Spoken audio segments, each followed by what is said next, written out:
नाज़रीन, इस वक्त आप जिस फैमिली को मेरे साथ देख रहे हैं, इनके 1,20,00,000 रुपए के घर पर कब्ज़ा माफिया ने कब्ज़ा कर लिया और ये लोग जो है दर बदर धक्के खा रहे थे और इन्होंने घर जो है वो रेंट पे दिया हुआ था। सारी कहानी इन्हीं की ज़ुबानी जानते हैं कि इनके घर पर किन लोगों ने कब्ज़ा किया और उसके बाद थाना फिरोज़वाला की पुलिस जो है उन्होंने बड़ी दबंग कार्रवाई करते हुए और जो अब्दुल खालिक साहब हैं जो कि इनके तफ्तीशी थे, उन्होंने बड़ी दबंग कार्रवाई करते हुए इनका जो घर है वो वागुजार करवा के दिया है। मजीद इनकी तरफ चलते हैं, उनसे पूछते हैं कि ये सारी कहानी क्या है कि इनके आज के दौर के अंदर 1,20,00,000 रुपए के घर पर कब्जा माफिया ने कब्जा कर लिया। अस्सलाम वालेकुम जी।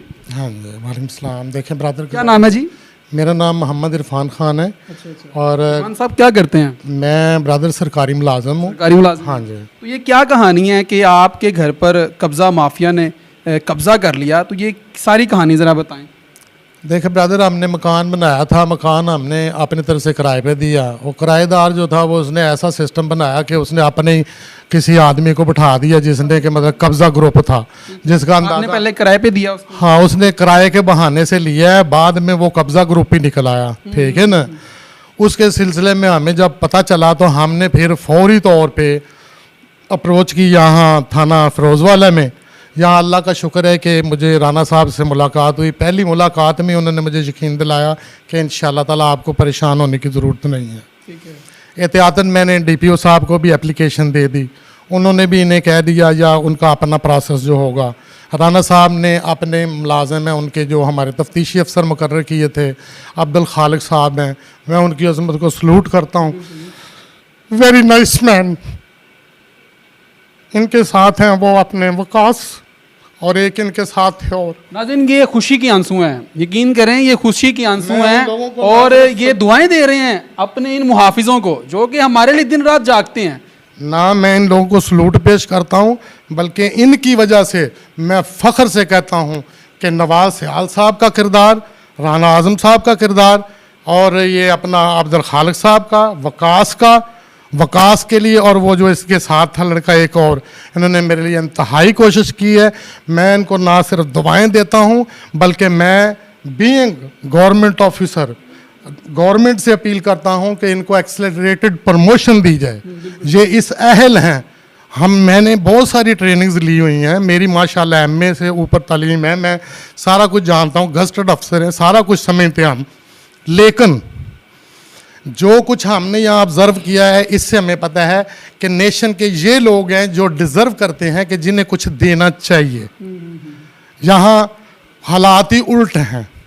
अल्लाह ताला हमारे ऊपर रहम करे और इन लोगों को जितना हो सके अपनी तरफ से गवर्नमेंट इनकी मदद करे, इनकी ज़रूरतें भी पूरी करे। बाज़ इनके पास चीज़ें भी नहीं हैं।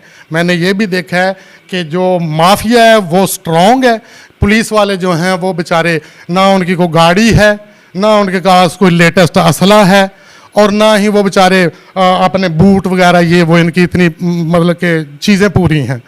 जब हमारी अदारों की चीज़ें स्ट्रॉन्ग होंगी तो हम मजाल को माफिया आ जाए, मजाल को बाहर की चीज़ आ जाए, मजाल अदारे से बाहर किसी अदारे से काम लेना पड़े, जैसे कोई ले रहा है अपना और उनसे रेंजर से काम ले रहे हैं या आर्मी से काम ले रहे हैं। जब आप अपने इदारे को स्ट्रॉन्ग करेंगे तो आपको दूसरे इदारों में जाने की ज़रूरत नहीं। बिल्कुल जी, बिल्कुल सही कह रहे हैं। और इनकी साथ मिसिस भी हैं, इनकी तरफ चलते हैं, उनसे पूछते हैं कि जब इनके घर पर कब्ज़ा हो गया और कब्ज़ा माफिया ने वहाँ पर डेरा जमा लिया, उसके बाद इनके तासुरात क्या थे और अब कैसा महसूस कर रही हैं, अब क्या खुशी है इन्हें, तो मज़ीद इनकी तरफ चलते हैं। अस्सलाम वालेकुम जी। वालेकुम सलाम। मैन, ये बताइएगा कि घर पर जब कब्ज़ा हुआ तो क्या तासुरात है तब? घर पे जब कब्ज़ा हुआ, मैं भी एक सरकारी मुलाजिम हूँ, हमने भी जमा पूंजी करके ही घर बनाया था। लेकिन ये जब पता चला कि कब्ज़ा माफिया बहुत स्ट्रॉन्ग है और उनके पास असले से लैस है, वो उनके पास जो हरासमेंट के और मर्डर की हुए हैं, तो हम बहुत परेशान हुए क्योंकि जान से मारने की धमकियाँ भी मिल रही थी।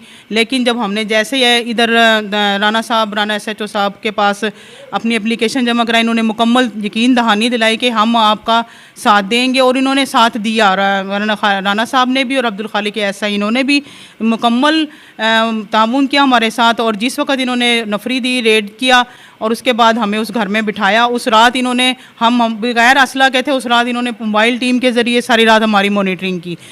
मेरी बहन ये बताएं कि हमारा घर हमारे ना सिर्फ कब्जा छुड़ाया बल्कि चाबी हमारे हैंड ओवर की इन्होंने। चाबी भी जो आपके हम जो नवाज साहब का भी बहुत शुक्रिया, नवाज साहब जो फिरोज वाला थाना के डीएसपी हैं उनके थ्रू उनका भी बहुत शुक्रिया और सबका। तो हमें यकीन नहीं था कि आजकल का जो थाना कल्चर जो आम लोग कहते हैं कि इस तरह का काम नहीं होता, लेकिन हम एक आम साइलिन थे, हमारा टोटली कंसेप्ट बिल्कुल चेंज हो गया कि इन्होंने हमें हैंडओवर चाबी की, जो कि हमारी सोच से भी बरक्स थी कि हमें इस तरह भी हमारे साथ इस तरह ताउन एक आम साइलिन के साथ किया जाएगा। बिल्कुल जी नाज़रीन, आपने मुतासरा फैमिली जो थी उनकी गुफ्तगू आप मुलाहिज़ा फरमा रहे थे और इनकी आज आंखों में खुशी के आंसू हैं और आज ये बहुत खुश हैं क्योंकि इनका 1 करोड़ 20 लाख रुपए का जो घर था जिस पर कब्ज़ा माफिया ने कब्ज़ा जमा लिया था वो वागुजार करवा के दिया। इस सारी कहानी के जो हीरो हैं उनकी तरफ चलते हैं और ये अब्दुल खालिक साहब हैं जो कि पंजाब पुलिस के जवान हैं और थाना फिरोजवाला के अंदर ये तैनात हैं और इन्होंने बड़ी दबंग कार्रवाई करते हुए अपने अफसरान के विजन के मुताबिक, क्योंकि वज़ीर आला पंजाब मोहसिन नकवी और आईजी पंजाब के विजन के मुताबिक जो है जो कब्जा माफिया हैं उनके खिलाफ बहुत बड़े पैमाने पर क्रैकडाउन भी जारी है। तो ये सारी कहानी के ये वो हीरो हैं जिन्होंने इस मुतासरा फैमिली का जो घर है वो इनको वागुजार करवा के दिया और उनको आज इनके घर की चाबियां जो है उनके पास हैं। मजीद खालिक साहब के पास इनकी तरफ बढ़ते हैं और उनसे जानते हैं और ये क्या मैसेज देना चाहेंगे लोगों को और ये सारे यानी कि कहानी जो है इस सारे टेन्योर के अंदर इनको किन मुश्किलात का सामना करना पड़ा। अस्सलाम वालेकुम। वालेकुम सलाम। अब्दुल खालिक साहब, मैं आपको अप्रिशिएट करूंगा कि आज के दौर के अंदर आपने इनको 1 करोड़ 20 लाख रुपए के घर जो है वो रिकवर करवा के दिया। ये सारी कहानी क्या है? ये डीएसपी साहब नवाज सयाल साहब और एसएचओ साहब राना आज़म साहब, इन्होंने मुझे बुलाया कि ये ना टारगेट है, ये माफिया है, ताकतवर भी है, वकील भी हैं, सब कुछ था उनका, तो इसको ना तरीके से आपने सारा मामला हैंडल करना है। मैंने अपने तरीके से तमाम मामलों को कानून के दायरे के अंदर रहते हुए हमने वो मकान इनको खाली करवा के वहाँ पे इनको चाबी दे के बैठाया, बल्कि मॉनिटरिंग भी की कि दोबारा इनको कोई तंग कर, इंशाल्लाह ताला अब इनकी तरफ कोई चीज़ नहीं, अपने घर में रह रहे हैं। बहुत अच्छी बात है। अच्छा, लास्ट में अब्दुल खालिक साहब देखने वालों को मैसेज दे दें जो अपने घर की चाबियाँ किसी किराएदार को दे देते हैं फिर उसके बाद उन्हीं के घर पर कब्जा जमाया जाता है, तो ये इसी हवाले से अवेयरनेस मैसेज जो है देखने वालों को दे दें।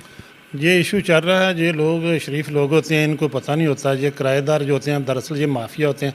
इस तरह के लोग देखते हैं शरीफ आदमी की, उनके प्लानिंग के साथ जिस तरह ये करते हैं। इसके लिए क्या तदाबीर करनी चाहिए ताकि लोग जो हैं इस चीज़ से बच सकें? इससे मोहल्लेदारों से भी पूछना चाहिए, उसके अलावा थाने में भी उसका वेरिफिकेशन करा लेनी चाहिए कि ये हम जिसको मकान दे रहे हैं कौन लोग हैं, कैसे हैं। अमूमन थाने वालों को पता ही होता है। बिल्कुल जी, ये जी तफ्तीशी अफसर थे और एएसआई यानी कि अब्दुल खालिक साहब थे और उनकी सारी गुफ्तगू भी आप सुन रहे थे और उन्होंने किस तरीके से ये सारा जो प्रोसेस है उसको किस तरीके से इन्होंने अपने अफसराने की आला अफसरान की मदद के तहत जो है यानी कि इसको इख्तिताम पजीर पहुँचाया और आज इस मुतासरा फैमिली को घर जो है इनकी चाबी जो है इनके हवाले की है। लेकिन यहाँ पर मैं फिर अप्रिशिएट करूँगा अपनी पंजाब पुलिस को। हम सोशल मीडिया पर जो है इनके अगेंस्ट मैसेज डाल देते हैं कि जी पंजाब पुलिस काम नहीं करती, पंजाब पुलिस काम नहीं करती। यकीन करेंगे वही मुहाफिज हैं जो हमारे लिए दिन रात जागते हैं। हम घरों पे सोते हैं और ये जागते हैं, हमारे लिए जाग रहे होते हैं। लेकिन पंजाब पुलिस काम करती है, क्यों नहीं करती? जब हम अपनी कोई एप्लीकेशन मूव करवा के चले जाते हैं फिर उसके बाद ये सुकून से नहीं बैठते, फिर उसके बाद जब ये कार्रवाई करते हैं तो फिर उसका नतीजा ये निकलता है। फिर ऐसी फैमिलियां जो हैं जिनको आज 1 करोड़ 20 लाख रुपए का घर रिकवर करवा के दिया है और ये थाना फिरोजवाला ने बहुत बड़ी कार्रवाई की है और मैं इस पर अप्रिशिएट करता हूँ इनको और उनकी पूरी टीम को और उनके जो थाना फिरोजवाला के जो एसएचओ है राना आज़म है उनको भी अप्रिशिएट करता हूँ और उनकी पूरी टीम को अप्रिशिएट करता हूँ। हमारा फ़र्ज़ बनता है कि हम अपनी पंजाब पुलिस के साथ मिलजुल कर जो है एक अच्छे शहरी होने का सबूत दें। बहुत शुक्रिया।